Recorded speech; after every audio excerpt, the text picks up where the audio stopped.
മാന്യ സദസ്സിന് എന്റെ വിനീതമായ നമസ്കാരം. വളരെയധികം സമകാലിക പ്രാധാന്യമുള്ള ഒരു വിഷയമാണ് ഞാൻ ഇന്നിവിടെ ചർച്ച ചെയ്യുന്നത്. ബ്രെക്സിറ്റാനന്തര UK. ആത്മവിശ്വാസമുള്ള ഒരു രാജ്യത്തിന്റെ ഏറ്റവും വലിയ നേട്ടം സ്വാതന്ത്ര്യമാണെന്ന് ഉറക്കെ പ്രഖ്യാപിച്ചുകൊണ്ട് 2016 ജൂൺ 23 ബ്രിട്ടൻ ജനങ്ങളുടെ നേരിട്ടുള്ള വോട്ടെടുപ്പിലൂടെ 51% ആളുകൾ വോട്ട് ചെയ്തത് യൂറോപ്യൻ യൂണിയൻ UK വിടണം എന്നതായിരുന്നു. 48% വോട്ട് ചെയ്തത് വിടണ്ട എന്നായിരുന്നു. അതിന്റെ അടിസ്ഥാനത്തിൽ 2020 ജനുവരി 31 യൂറോപ്യൻ യൂണിയൻ വിടാൻ UK തീരുമാനിച്ചു. ബ്രെക്സിറ്റ് വളരെയധികം ക്രൂഷ്യമായ ഒരു തീരുമാനമായിരുന്നു അതെന്ന് ഒരു വിഭാഗം ജനത പറഞ്ഞു. പക്ഷേ എന്താണ് ബ്രെക്സിറ്റിന്റെ പ്രധാന കാരണം? UKയുടെ സാമ്പത്തികപരമായും രാഷ്ട്രീയപരമായുമുള്ള സ്വാതന്ത്ര്യം.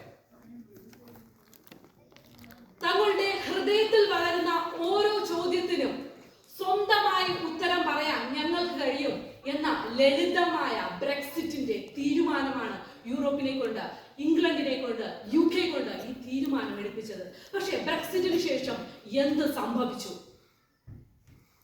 വളരെയധികം പല കാര്യങ്ങളും നമ്മൾ ചിന്തിക്കേണ്ടിയിരിക്കുന്നു. ആദ്യമായി നമ്മൾ ഓർത്തെടുക്കേണ്ടത് ബ്രെക്സിറ്റ് വഴി രാഷ്ട്രീയമായും സാമ്പത്തികമായും നടന്ന മാറ്റങ്ങളെ കുറിച്ചാണ്. യൂറോപ്യൻ യൂണിയനിൽ നിന്ന് മാറിയതോടെ ഇനി UKക്ക് യൂറോപ്യൻ യൂണിയന്റെ നിയമങ്ങൾ പാലിക്കേണ്ട അവസ്ഥ ഇല്ലാതായി. മാത്രമല്ല ഗവൺമെന്റ് നിയമപരമായും നിയമവ്യവസ്ഥിതികളും പുതിയ രൂപത്തിൽ രൂപീകരിക്കുവാൻ തുടങ്ങി. മത്സ്യബന്ധനം, കാർഷികം, വ്യവസായം തുടങ്ങിയ മേഖലകളിൽ സ്വാതന്ത്ര്യം കിട്ടിയതോടെ പുതിയ നയങ്ങൾ സ്വീകരിക്കുവാൻ തുടങ്ങി.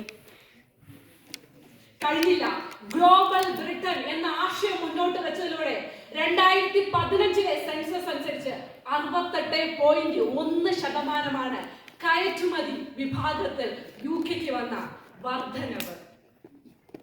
മാത്രമല്ല മറ്റ് രാജ്യങ്ങളുമായി വ്യാപാര വ്യവസായ കരാറുകൾ ഒപ്പിട്ടതിലൂടെ മത്സ്യബന്ധനങ്ങളുടെ ലഭ്യത 8 ലക്ഷം ടണ്ണായി ഉയർത്തുവാൻ കഴിഞ്ഞു. പച്ചക്കറികൾ, പഴവർഗ്ഗങ്ങൾ ഇവയുടെ ലഭ്യത 20% വർദ്ധിപ്പിക്കുവാൻ കഴിഞ്ഞു. യൂറോപ്യൻ യൂണിയനിലെ വിപണിയും വ്യാപാരത്തെയും മാത്രം ആശ്രയിച്ചിരുന്ന UK ഇന്ന് ഇന്ത്യ, ഓസ്ട്രേലിയ, അമേരിക്ക, ജപ്പാൻ പോലെയുള്ള രാജ്യങ്ങളിൽ തങ്ങളുടെ വ്യാപാര വ്യവസായത്തിന്റെ ശൃംഖല വർദ്ധിപ്പിച്ചു തുടങ്ങി. പക്ഷെ സുഹൃത്തുക്കളെ, ഞാനൊരു ചോദ്യം ചോദിക്കട്ടെ. ശരിക്കും ബ്രെക്സിറ്റ് എന്നത് യൂറോപ്യൻ യൂണിയന്റെ ചരിത്രത്തിലെ ഒരു നാഴികക്കല്ലാണോ?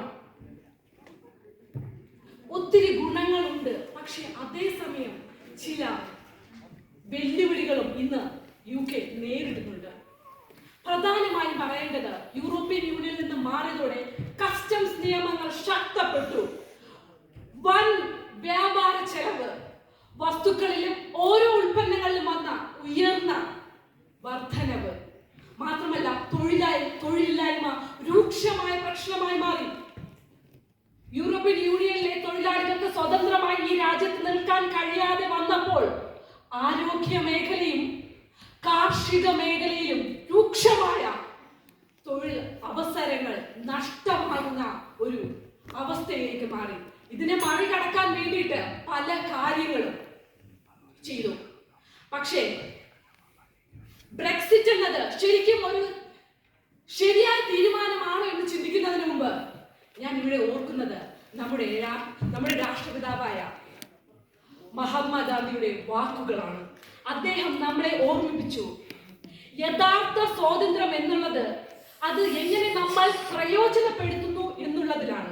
വളരെ ശ്രേഷ്ഠമായ ഈ രാജ്യത്ത് മറ്റു രാജ്യങ്ങളിൽ നിന്ന് വരുന്ന ജനങ്ങൾക്ക് തൊഴിലവസരങ്ങൾ നൽകുകയും ജനാധിപത്യ രീതികളുടെ രാഷ്ട്രീയത്തിൽ പ്രവേശിക്കുവാനും രാഷ്ട്രീയ കാര്യങ്ങൾ പഠിക്കുവാനും ഒക്കെ കഴിയുന്ന ഈ മഹത്തായ രാജ്യത്തിന്റെ വളർച്ചയിൽ പ്രവാസികളായി നമ്മൾ ഓരോ ജനതയും നിർണായകമായ പങ്ക് വഹിക്കുന്നു.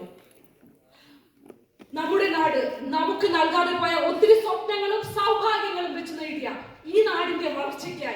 നന്മയ്ക്കായി നമ്മൾ ഒരുമിച്ച് പ്രയത്നിക്കണമെന്ന് അഭ്യർത്ഥിച്ചുകൊണ്ട് എന്റെ വാക്കുകൾ ഉപസംഹരിക്കുന്നു. നന്ദി, നമസ്കാരം.